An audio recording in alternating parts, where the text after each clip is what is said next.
Welcome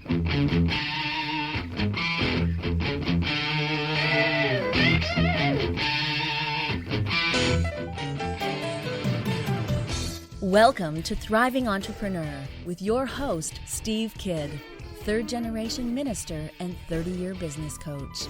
Listen in as amazing, world-changing authors, speakers, and coaches share their struggles and victories.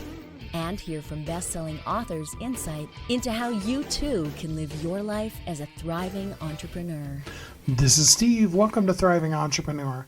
Thanks for being with me here today as we take you on the entrepreneur journey. Many of you are entrepreneurs and you'll understand this. Good, bad, or indifferent, we all have that cool journey we're on, and we've got 4 great guests that are going to share parts of their journey with you today to help you live as a thriving entrepreneur. Let's jump right into our first guest, Dr. Scott Geis. Hey, Scott, how you doing today? Excellent. How are you doing, Steve? Doing so good, thanks. First off, tell us a little bit about you and how you show up in the world. Yeah, I'm a small town kid. Always had, I guess, the thought of going on to school and trying to do something more so than my father had done in the past.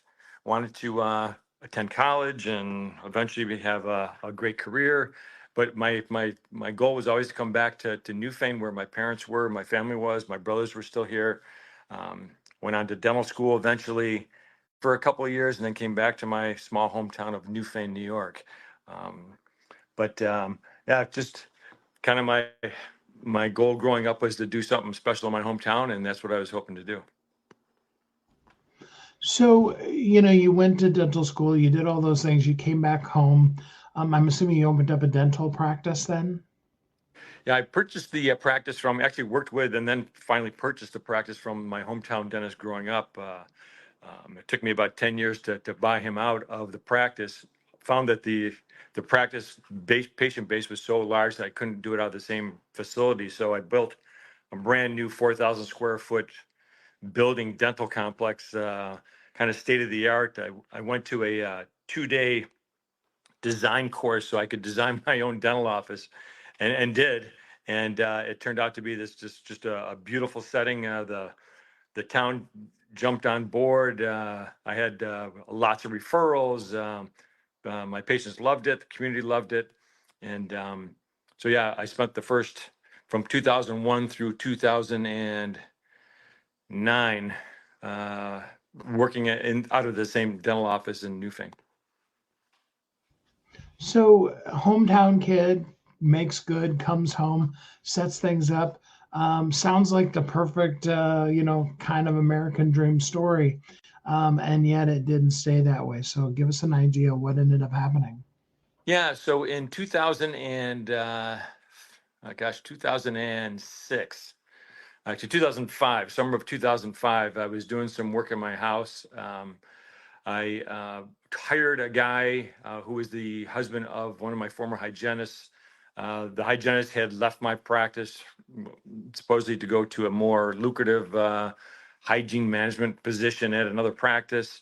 An associate I had at the time had just left. I actually fired her because she was building a practice up the street, and rather than having her take more of my patients away, I had to fire her as soon as I found out.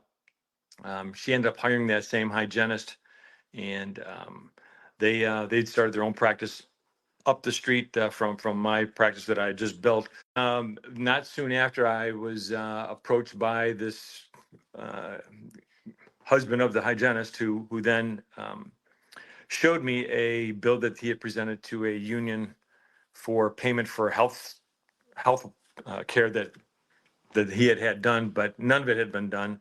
It was all dental procedures and things. So with that, the union had been checking into some of these false bills. When the hygienist found out that they were looking at her, somehow she made a deal with the FBI, and somehow they started coming after me. So in 2006 is really when I caught wind of anything that was going to happen as far as the legal matters that were going to take over my life after that.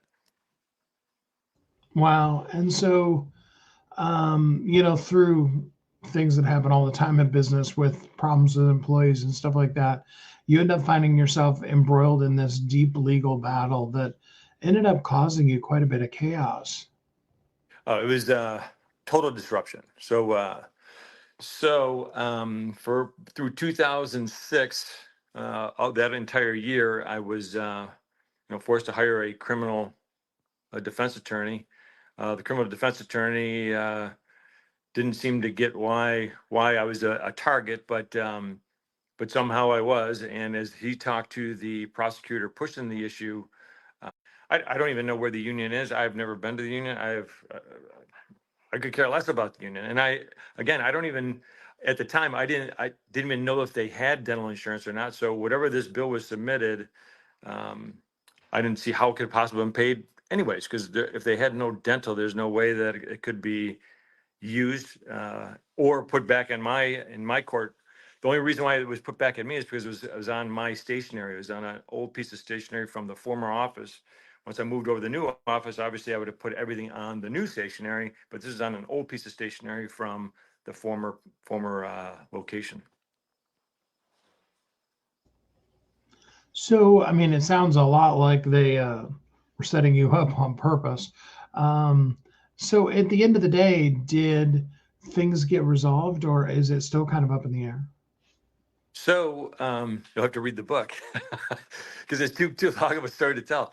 But time went on. Time went on. By the end of 2006, my criminal defense attorney called me and told me that the prosecutor was going to indict me. And I said, and asked him on what? It makes no sense to me. And he said that they wanted to have more time to look into the issue. We're talking the government, and so he had me sign a waiver of the statute of limitations for this bill that was submitted in 2002. 5 years later is the end of the statute of limitations. So in January of 2007 they wouldn't have been able to go after that any longer. Well, my attorney convinced me that they were going to indict me, just before Christmas in 2006 if I didn't sign the waiver.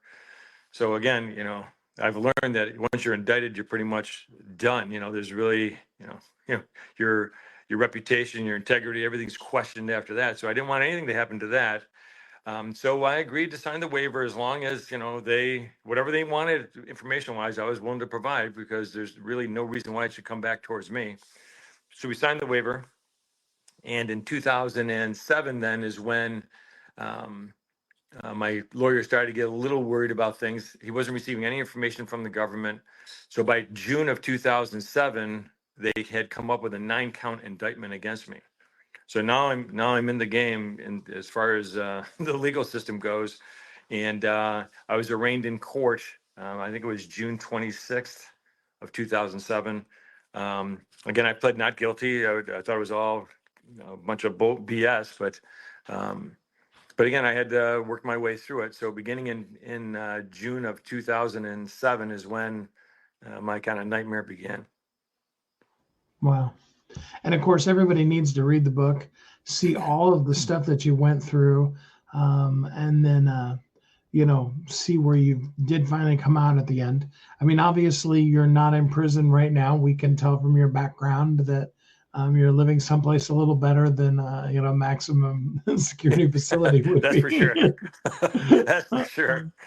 But Our, it was a long haul. And again, it's like, I think the issue is, when it comes down to an arraignment and indictment, you're supposed to go to trial 70 days later. As soon as I go in front of a lawyer or the judge and say, hey, to try to find something, even if it is another bunch of BS, it doesn't make any difference. They can just continue to delay things to the point where I have to keep paying a lawyer. My patients, there's an indictment. Now it's out in the paper. Now my reputation is being pounded. Patients are starting to leave me because of it. So they just bleed you dry. So yeah, once the indictment comes down, that's when crap happens. And if I could have fought it within the next 70 days and won, fantastic. But that's not how it goes. We didn't even get discovery, so I'm supposed to get discovery immediately. Whatever the government's got against me, I should find out what it is. We didn't get discovery until November of 2006. So we're talking, 6 months later.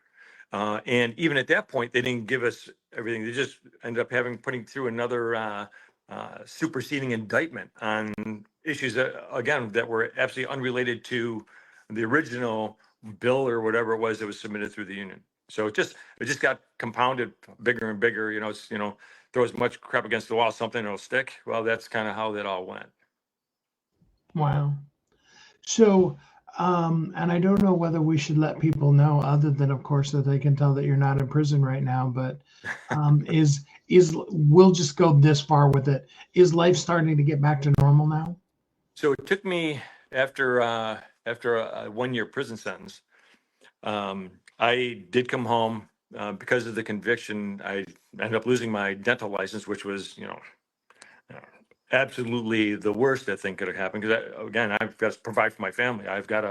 My patients want me to come back. Things, I had to I had to sell my practice. Without a dental license in New York State, you can't own a practice. So I had to sell it. So all those things that I had built up, I had to lose. Um, and so now, after 6 years, I didn't get my licensure back until 2018. After 2018, I was able to find another job working at a different dental office because mine's already sold off and I can't go back anymore. So now I've got to find a new home. I've been at that new home for some years now. So that was May of 2018. And I'm still at the place called the Smile Center in Cheektowaga in Buffalo, New York. So many life lessons, and it would be impossible for us to go through. Plus, again, they got to read the book in order to learn all of them. But what's one thing that you've learned in this that you wish you would have known before you started into the whole thing? Yeah, I think if you're ever accused of anything, the best thing to do would be, first of all, to not keep your mouth shut. Don't talk to anyone on the other side of things, the government, until you've had a chance to speak with a lawyer. Even though it's going to cost you some money, it's not gonna destroy you. So I would say keep your mouth shut, talk to a lawyer, learn as much as you can about criminal law that you can as quick as you can. Um, and just realize that there's rules that the government has to follow. And if anything, you have to be your own advocate and make sure that they're following those. I mean, sometimes criminal defense lawyers, for whatever reason, don't keep them under check, and they take advantage, and you give them an inch, they take a foot. You give them a foot, they take a yard. You give them a yard, they take a whole football field. And I'm telling you, that's kind of how the story went. So you have to be aware of what the rules are. Believe me, it's not fun reading, but it's something that everybody should know. And the book really kind of points those things out so that people have a much better footing if this were to happen to them. So, what's next for you now? What are you looking forward to now that you've got a future ahead of you and stuff? So I'm super happy being able to serve my patients that I have now. I would have loved to have been back in my hometown doing it to the people that I already know, but they have someone here that's doing that for them, and I'm happy for that. I still own the properties where that dental office is. I'm the landscaper down there. I'm the guy outside taking care of the facility. So I'm still in new things going there. Um, yeah, I guess from here on out, it's I'm looking forward to my children being successful in their own lives, and then hopefully being a grandfather someday. Just family stuff. I'm taking care of my patients at the office, and I just want to be with my family and friends after that. Absolutely love that. The book is called A Disturbing Injustice. So much that you went through. I am dropping the link into the comments in case a person didn't see it up in the description. They can see it there as well. You got to get the book. It is free this weekend. So if you jump in and get it right now, you can get the ebook for free. Either way, though, you'd absolutely need to get A Disturbing Injustice by Dr. Scott Geis. Scott, I appreciate all that you've been through. And thanks so much for spending some time with us here on the show today. Excellent, Steve. Thanks so much. Let's continue on with our discussion about the entrepreneur journey, the goods, the bads, the places that you can improve to help you live as a thriving entrepreneur. Here is our next guest. Join me in welcoming Anthony. Hey, Anthony, how you doing today? I'm doing awesome. Thank you very much, man. How about yourself? I'm doing really good, thanks. First off, tell us a little bit about you and how you show up in the world. Yeah, man. So my name is Anthony Mary, and I was first born. I say first born. I was born in Nigeria, 6 years old. My mum, for some reason, decided to actually move over here to the UK. So I was six. She was a bit older, of course. And from then, I kind of had this entrepreneurial drive of wanting a bit more. I came from a place where there was a lot of scarcity. And for me, moving to the UK, to England specifically, was a huge opportunity. So ever since I was young, had an entrepreneurial drive. Didn't really doing went to school, went to high school through the traditional route, ended up going to college, dropped out to pursue my entrepreneurial dreams, starting a business within podcasting. And fast forward through, 4 years now. I'm now in a spot where I'm trying to, grow my business, helping podcasters really grow and monetize their shows. And of course, I'm helping them publish self-published books as well. So that's kind of a little quick recap and condensed story in terms of my life over the last 24 years. So tell us more about your podcast and the podcasters that you work with. Yeah, so in terms of my podcast, it's called Why Your Podcast Isn't Growing. It's really for business owners, coaches, experts in their field, who want to turn a slow and steady growing show. So they've already launched their podcast. So slow and steady growth show into rapidly growing and positive ROI show. And that's really who we're focused on, helping them get that clarity around why their show's not growing. And then in terms of the clientele we work with, again, like I mentioned, business owners, coaches, experts in their field who want to make impact, who want to grow their show, but don't really know how, but know they have something special. So obviously you can't tell us all the reasons, but give us a couple of the top reasons why people's shows aren't growing. Yeah, that's a great question. I guess, like, there's a couple reasons. I think the main reason most of the time is actually a belief thing, which is sounds a bit strange. So what do I mean by that? Most people hold the belief, or most podcasters hold the belief that what they need to grow is more exposure. I need more promotions, more exposure on my show, bigger guests, higher profile, more collaborations. But oftentimes it's not actually exposure, because what happens when you send millions of people to a podcast that can't turn strangers into listeners and can't convince those listeners to come back for more?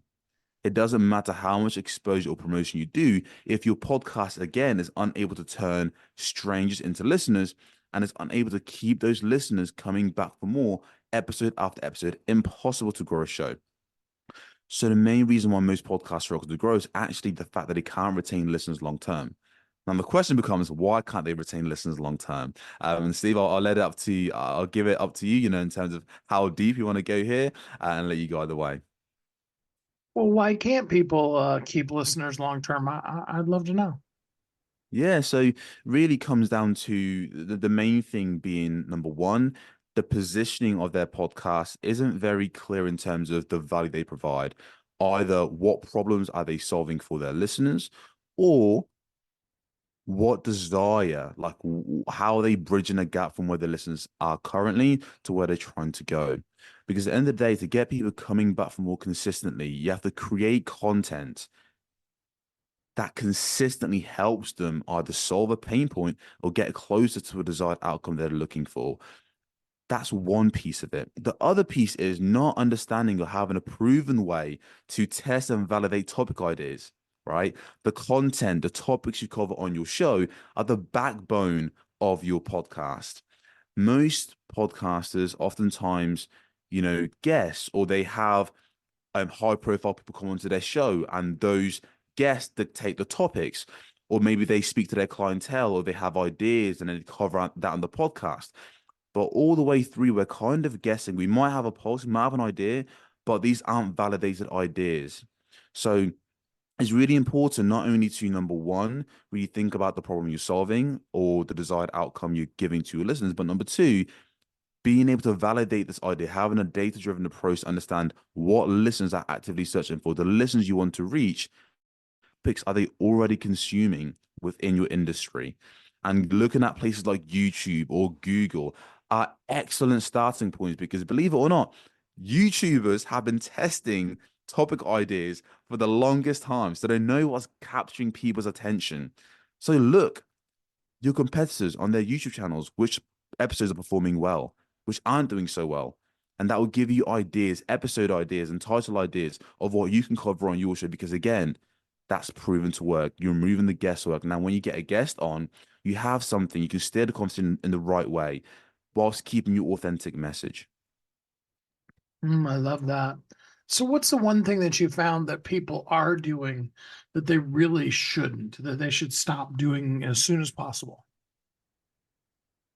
Number one, I think the main thing would just be really long intros talking about the guest bio and how amazing the guest is.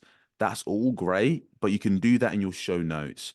Now, most people do that because they want to amp up the guest. If you're a stranger or if your audience know you, but they know your guest and you're trying to amp them up, it makes a lot of sense, logistically speaking. That makes sense, right? However, if listeners don't know your guest, they don't really care about his credentials and this and that. That's great. They're going to figure that out by the end of the episode. The whole point of an intro is to sell the listener to listen all the way till the end, not to try to sell your guest as a guest. There's a difference. We need to position the intro and tell them how this guest is going to bring, how this guest is going to add value to their life. So, what's in it for your listeners? Why should they care about me? Let's say, for example, being a best-selling author or this or that. What does that actually add to them? That should be the focal point, not just the host and all the credentials and all this and that. It's like, what does that mean for the listener? So, speaking of you being a best-selling author and your books, tell us a little bit about some of the books you've done.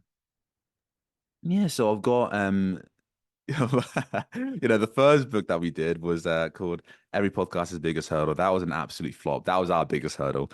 So firstly, that was the first book we put out. And I remember my business partner, Tygo Shea, and we were there kind of working hard and we thought we were going to become, big shots. We thought, the market has never seen a book like this. This is a new and unique book that helps podcasters solve every single one of their problems.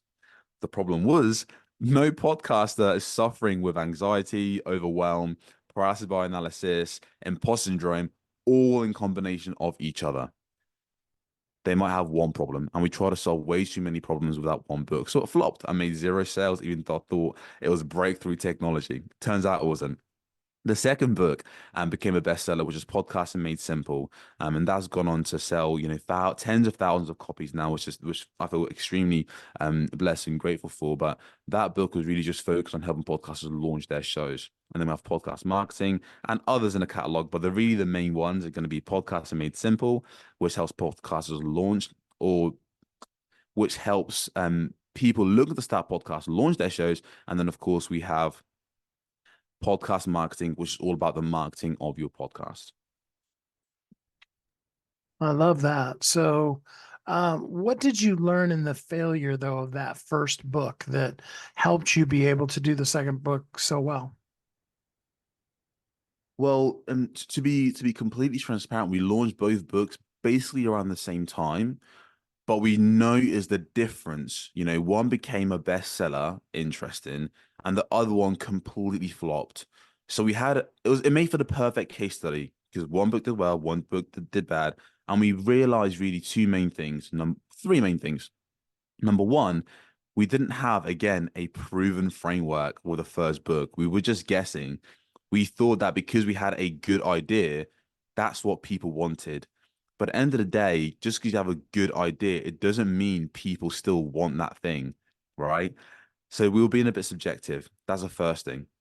The second thing was we thought that we could just generate demand based on a good idea, but the market wants what the market wants. People want what people want. I want what I want. I can't force people to consume stuff. So we didn't realize that we had to just, instead of trying to generate demand, we had to understand where is the demand currently at in the market? What do people actually want? And then giving it to them. And then the third piece, for me would just be, trying to solve way too many problems all at once. At the end of the day, fear of failure, imposter syndrome, anxiety, they're way too big, gigantic of topics to try to face head on. It was scattered. It was a shotgun approach trying to solve way too many things all at once. We tried to just serve the entire market. Instead, we should have just had focus. We should have kept things simple, podcasting made simple. We should have solved one problems, podcasting made simple, helping podcasters launch their podcast. And we should have gone with what the market wanted. Where was the demand? Around COVID, Everyone was starting podcasts. So podcasting made simple helped them launch podcasts. And there you have the two case studies hand in hand of what we did wrong and everything we did right with our second book, Podcasting Made Simple.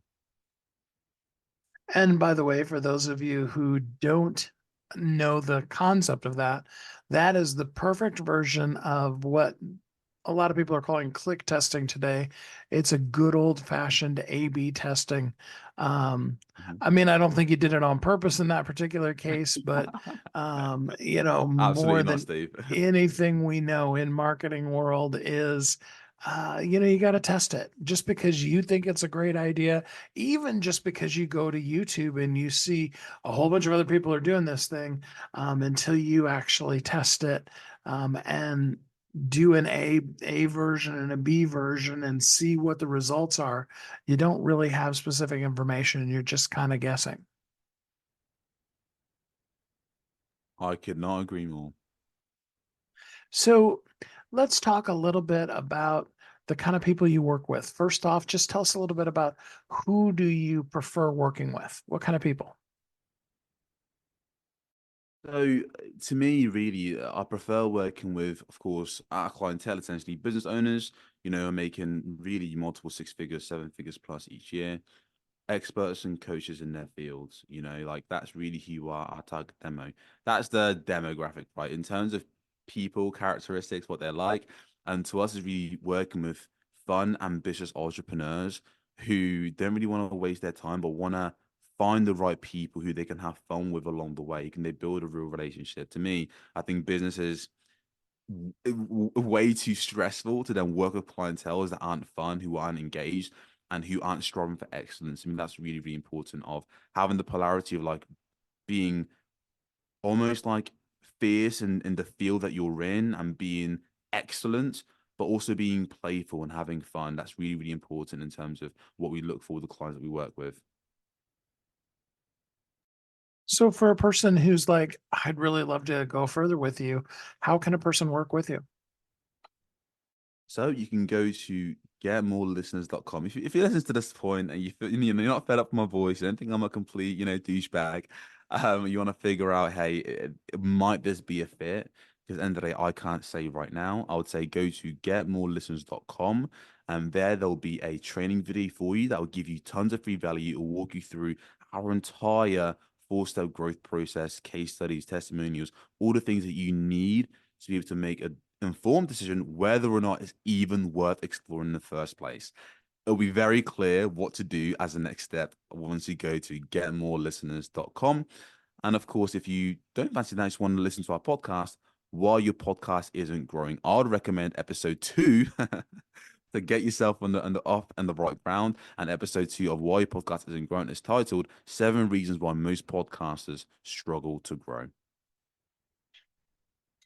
I love that. And give us your URL one more time. Getmorelisteners.com. Well, Anthony, we really appreciate your insights, and all the cool things you're doing in the world. Thanks for being a guest on here on the show today. Thank you very much, Steve. Appreciate you. You know, podcasting is powerful. Are you using it? And is it a part of your entrepreneur journey as you thrive in all that you do in life? I hope that gives you some good ideas. Let's jump right in. Here's another guest. Join me in welcoming John St. Pierre. Hey, John, how you doing today? Doing great. Thanks for having me. Absolutely. Thanks for being here with us. Tell us first off a little bit about you and how you show up in the world. Yeah, so I'm an entrepreneur, grown businesses over the past 25 to 30 years, both successfully and unsuccessfully. And father of two, coach to entrepreneurs, helping them build the business of their dreams without falling off the cliff like I did. I love it. So, of all the things you've learned over the years in building, sometimes not building companies, what is the thing that you've discovered is really your thing? What are you just absolutely brilliantly wonderful at? Yeah, in terms of superpower, right? Like, what is that superpower that I feel I can bring? Um, the big part of it, is I learned how to grow businesses so fast you can grow them off the cliff. But I also love ambition. I love the power of of growing and building things. But the one area that I had to learn and I bring now to entrepreneurs, I think is really powerful, is this concept of having patient ambition. Ooh, that's a great phrase. Tell us what you mean by that. Yeah. So, entrepreneurs are always looking to grow and leaders are always looking to build. And sometimes we build things way beyond our skis and we have to go hat in hand to investors or financiers to help us build our companies further. And then ultimately we lose control of our businesses or our ships, so to speak, and things come tumbling down the other way. And so, what I had to learn was yes, you can be ambitious, but life's a big journey. There's a long time ahead of you. Take your time, build the right foundational blocks, build the relationships that are going to last a lifetime, and just slowly build what you dream of building, but building in such a construct that it can't be blown down. Build something that's sustainable, that's strong, that's powerful, and do it the right way versus being glamorized by raising a lot of capital, losing a lot of your equity through capital raises, trying to grow too fast or more than your company can afford to grow, putting yourself in vulnerable positions where you may fall off the cliff, like I did. That concept of having a patient ambition really shines through for me. I love that concept. I know a lot of us, even as we're hearing it and totally agreeing with you, are saying, yes, but I have such a huge vision. I just can't wait. It needs to come out right now. What would you say to that? Yeah, I think that, the vision can come out. But the big question I have, Steve, is, ultimately, what are you trying to create? And why are you trying to create it? Right? Simon Sinek says, start with why. Well, why do you feel like your vision is so important? Why do you feel it has to come to the world? And what are you trying to do as an individual in your life? And one of the things that I realized too, Steve, growing my businesses is oftentimes my business strategy didn't align to my life purpose and what I was trying to do in my life. And if you're just trying to bring a vision and concept to the world, you don't care who owns it. You don't care if, you get fired from your own company someday, or you don't really care. You just want to bring something to the world. By all means, go bring this thing to the world that you have a passion for. But if you really want to build something that's sustainable, that can create wealth and freedom for you and your family and your team members, and build something that has the right culture that you're proud of and going to every day, you need to have some certain element of that patient level of ambition where you do things the right way, not just the fastest way. And we entrepreneurs are shiny object chasers, and we lack that element of patience.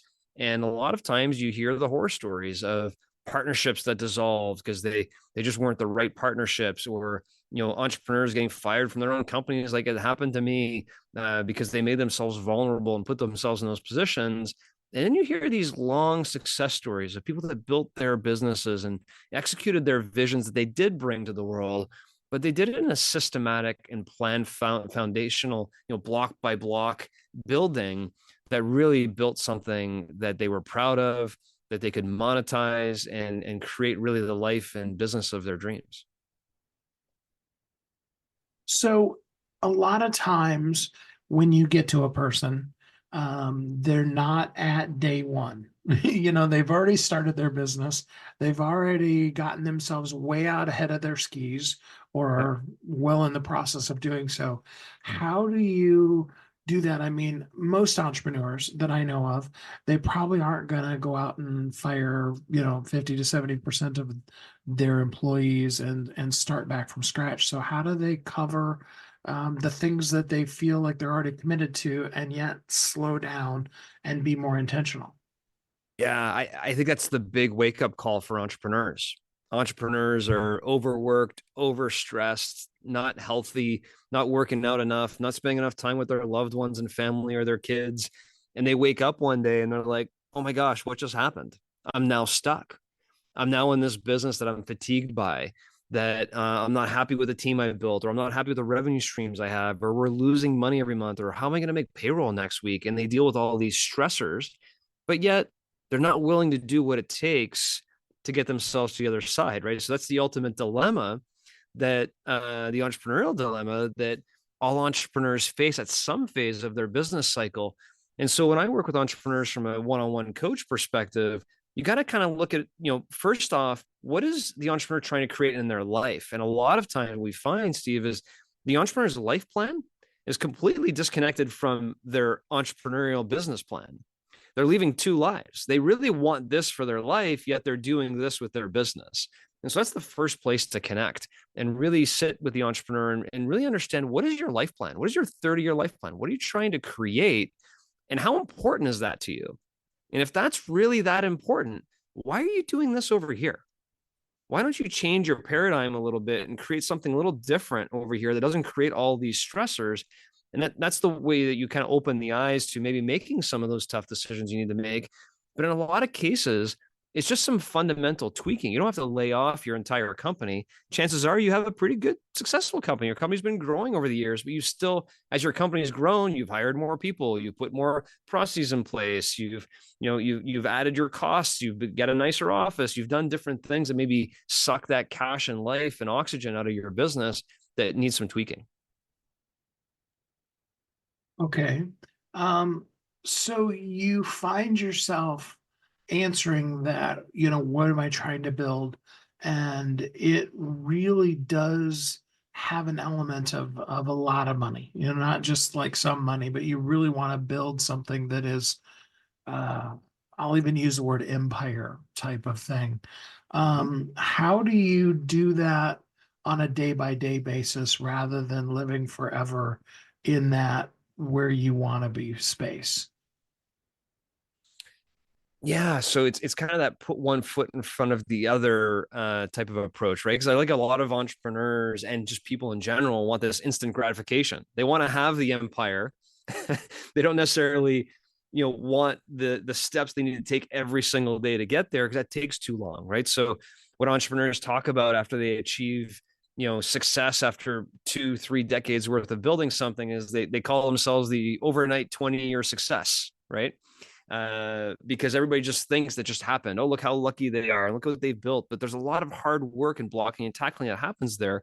One of the things we do with entrepreneurs is we sit down, we lay out what is your, let's call it 10-year strategic business plan. Like, where do you want to be in 10 years? What is that BHAG? What is that big, hairy, audacious goal that you have for your business in 10 years? Is that, how important is that to you, first of all, and what is it? And chances are entrepreneurs dream big. So that's a pretty big, vision of where they want to be in 10 years. But then you got to work it all the way back. Okay, well, if that's where you want to be in 10 years, where do you need to be in 3 to 5 years to be on track to hitting that 10-year goal? And what are some of the big milestones you need in this business in the next 3 years that if you achieved, you'd be on track to the 10? Now let's work that back another level. Where do you have to be in the next year, in the next 12 months? What are all the big foundational pieces you have to put in place to be able to hit the 3-year goals that will put you on track to the 10-year goals? And then we work all the way back, Steve, to these quarterly goals. What are the top 5 things you need to do every 90 days to get you on track for the 1-year plan, to get you on track for the 3-year plan, to get you on track for the 10-year plan? But as you indicated, it's those quarterly things that are really going to move the needle, but they have to be in alignment with where you ultimately want to build the vision of the business. And as I aforementioned, in alignment with your true life plan for yourself as well as an entrepreneur. And then you've got to not chomp at the bit through the process of setting those systems that you didn't set up in the first place in place this time. Yeah, exactly. And it's easier said than done, because when you're first building your business, think about, most entrepreneurs, that 70 to 80% of entrepreneurs are either in the startup zone or the struggle zone. They're not even at the lifestyle size business yet, where they have a nice, earnings for themselves or income for themselves, and the business is in a good space, right? A lot of entrepreneurs are dealing with those struggle years. So when you're in the struggle years, it's hard to set up everything perfectly, because you're kind of grinding. Your sleeves are rolled up, you're shoveling dirt, and you're trying to get the business to actually work, get the revenue to come in the door, and hire good people and get things going. And so it's very hard to have everything perfect right out of the gate. But a lot of times entrepreneurs get to the lifestyle phase. They just spent 10 years slugging through the startup and struggle phase. Now they're in the lifestyle phase where they can finally maybe buy the home they want, or the vehicle they want, or a boat for, on the lake, or whatever it may be. They get to this comfortable lifestyle phase. They start looking across the way and then, okay, I'm comfortable here. Do I want to slug through the next 10 years to build this big vision that I have for this business?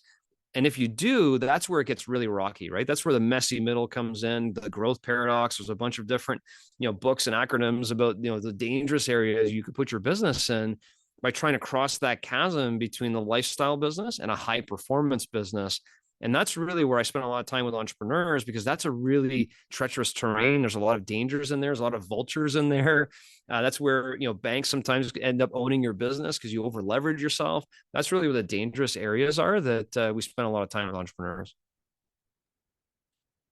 So at what point do you like to get involved with the people? What stage do you typically really like to get in with them? So my specialty, I've had a business for over 15 years that I wanted to grow to be $100 million global business.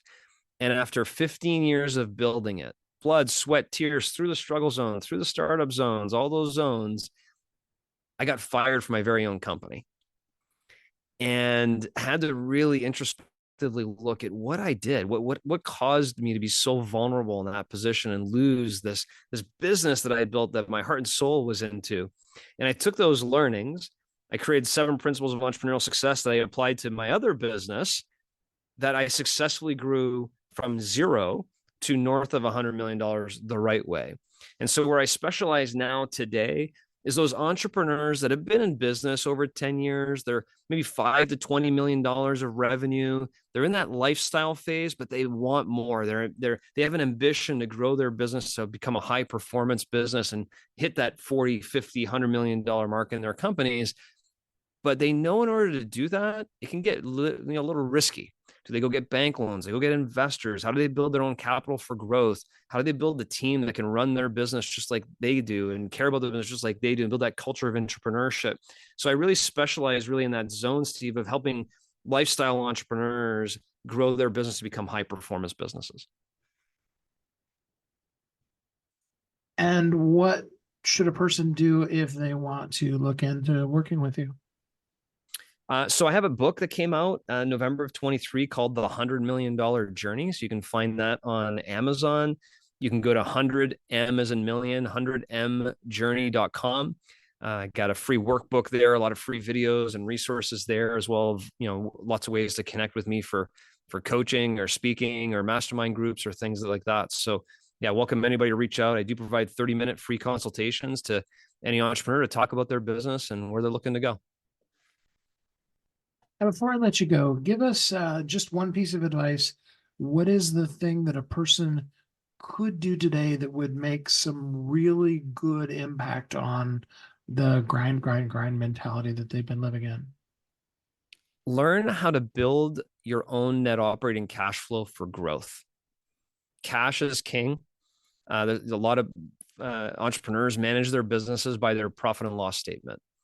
And, Alan Mills, who wrote the cash chapter of Scaling Up with Vern Harnish, always says the profit and loss statement, reading your profit and loss statement is like reading the first chapter of a murder mystery novel and knowing how the book's going to end.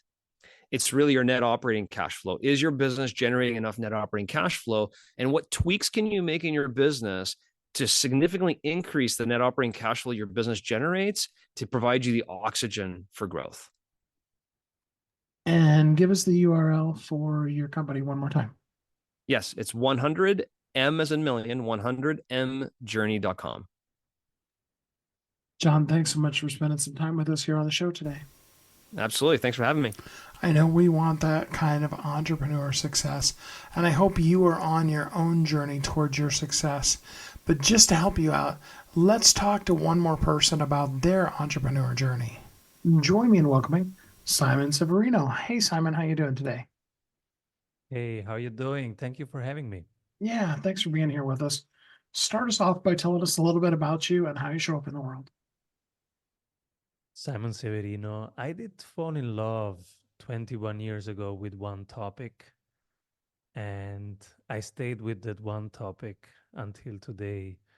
I had clients. I am a strategy advisor, so I have different questions that they ask me. And one of those questions had much more energy than any other question. It was the question, how do we enter the market? How do we stay ahead of our competitors? And whenever I needed more time, more resources, they were always, yes, Simon, no problem. So I stayed with that question. I did fall in love with that one question, how we enter a market, stay in the market, and I did that every single day until today. I love that. So let me ask you that question. How do we enter a market? Um, to even just let's start there. How do we enter a market? Now, the first question is, what does this market need? So you enter a market by solving a problem that somebody has right now. So you literally ask for what they need, you look for what's missing and what they are frustrated with, help them solve it, and take it from there. All right, so we come up with a solution that people want and need. And then how do we make that work? How do we give it longevity and make it last? So after we have solved one problem, now we have something that works. Next step is asking those people if they would be a testimonial for that. So you have solved three people's problem. Now you get three client testimonials. Um, with those three, you can now start your first landing page. You can start marketing, and marketing means informing others that there is this option. And that's the beginning actually of your marketing system. You have done something that was needed, and you are now informing others that they can have it. This is your marketing system. So we give people the exposure that we have a solution for the thing that they're looking for. Um, and then how do we know if it's working? Oh, you will see that pretty directly, because if nobody needs it, you haven't sold any. And if somebody needs it, they will take it from you. And at some point, after a few iterations, you will have traction. Traction means they will pull it out of you, and that will feel very different from the beginning. We're talking about, for most people, this means doing now from, let's say, $5,000 a month to $10,000 a month. And when we get across that line in the sand, that's $35,000 a month. Now we're shifting into the next stage. The next stage is called product market fit. Now we are onto something. Now we know we have something that works and that people need. This is around 35K per month. And now it feels very different because now it's stressful. Now you have more demand than you can actually deliver. You're switching gears.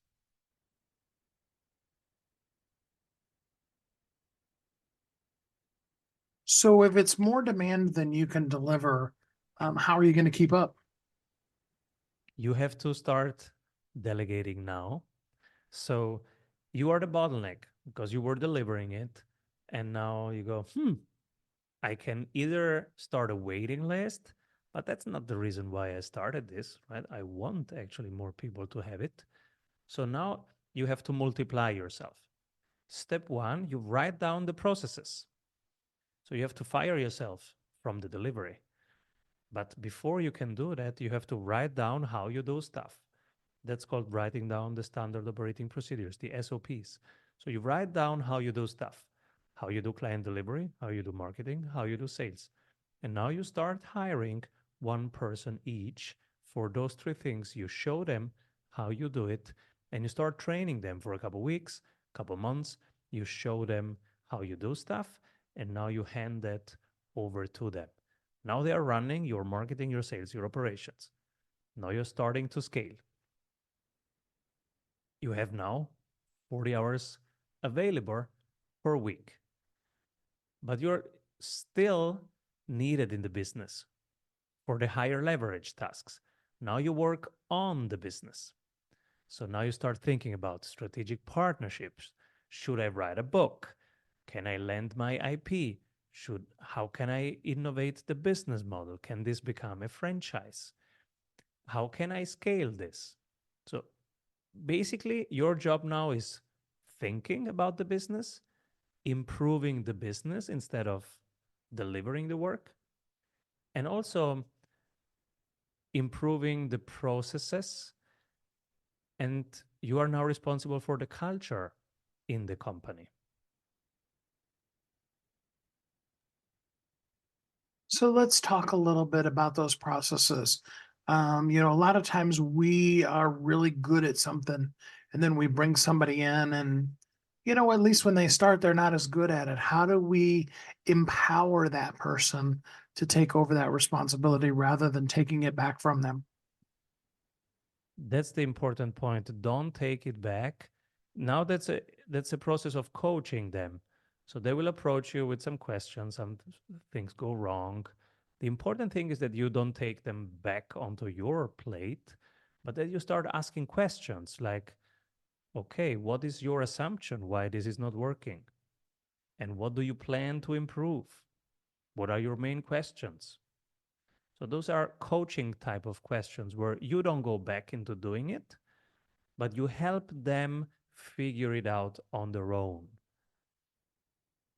And it's important that you stay with this kind of questions instead of taking back the work into your hand, because you can do it quicker and you can do it better.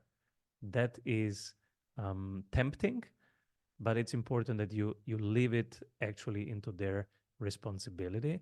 And so what we do is we have a checklist, and that checklist has 5 questions.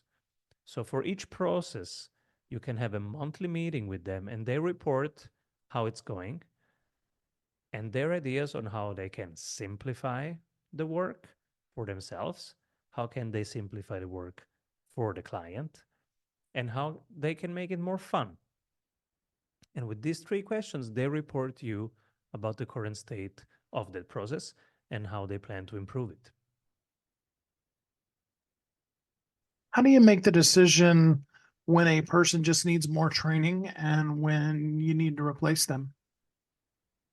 That's a tough question, and it's not easy to figure it out. But if you have written down the processes in a good way, so you've done the work, you have done literally the work, you have written down how the work is done, you gave them multiple weeks of a chance to do it, and you are coaching them on their way. Now you might get some strong signals that it's still not working. One of the signals might be that they don't take enough active responsibility. So, for example, they show up to those meetings, but they don't take responsibility. It's never their fault. They find always an excuse instead of trying to improve the work. They tell you multiple reasons that are outside of themselves why it's not working. That's one red flag. The, the lack of ownership. A second red flag might be that you coach them and they develop some ideas, but then they don't execute on them. And this happens multiple times, multiple weeks in a row. That's the second red flag. And the third red flag can be that when you start talking about this, they get defensive instead of generating ideas. So if you experience these 3 things multiple times, then it's better that you fire fast, because it will probably not get better. You have now the wrong person on the right seat or the wrong person on the wrong seat. So, some of these things you're talking about, obviously, often we need help, especially the first time we're doing that. And that's where you come in. So, talk to us a little bit about the kind of people that you like to work with. Yeah, we're business coaches. So our ideal client is that entrepreneur that's passionate about something, and now it's become a business. And they go, oof, this is a business. I have to take this seriously. I have to organize this around marketing processes, sales processes, client delivery processes. But where do I start? This is complicated. And so we're business coaches. We have templates for that. We have 274 ready plug and play templates that can save them time. And we would have weekly coachings with them and literally help them map out their business and improve each part of the business month by month. And we work in cycles of 90 days. We call that a strategy sprint. And we have written a book together with clients. It's called Strategy Sprints, where we describe the process of starting your own business, writing down the processes, hiring, delegating, and improving the business and scaling a business. It's on Amazon. It's called Strategy Sprints. Perfect. Strategy Sprints on Amazon. And talk to us, give us the information about how to contact you. How do we get a hold of you and begin to work with you? I hang out at strategysprints.com, and also on Twitter, I'm Simon Severino, or on LinkedIn, I'm Simon Severino. But the best place to find us is strategysprints.com. I love that. Well, before I let you go, give us some words of encouragement that we can find the right business and we can grow it, maybe even more than what we thought. Oh, yes, absolutely. We underestimate what we can do in the long term, and we overestimate what we can do in the short term. So just reduce your short term expectations. Expect less from yourself this month and expect more from yourself in 10 years. That might give you some perspective and relax you a little bit. So have a bigger goal for what you want to have built in 10 years and expect much less this month. That might give you that peace and that joy of continue showing up for your people. Well, I love that. Well, Simon, thanks so much for spending some time with us here on the show today. Thank you, and keep rolling, everyone. On stage, behind a mic, writing your book, doing the things that you are meant to do in this world.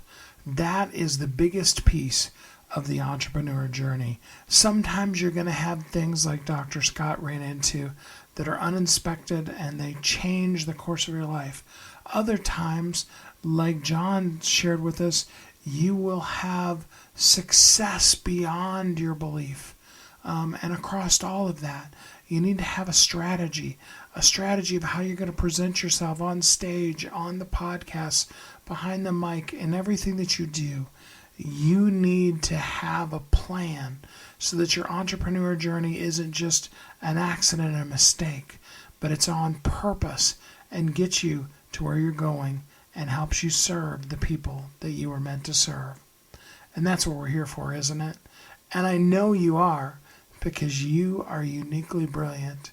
You were created for a purpose, and the world needs you. I want to personally thank you for being out on your entrepreneur journey, for making the difference that only you can make, for getting it done in the ways that only you can get it done, and for living every day of your life as a thriving entrepreneur. Have an amazing week. Thanks for listening to Thriving Entrepreneur today. If you want to get your question answered, send an email to questions@wehelpyouthrive.com. We look forward to you joining us again next time.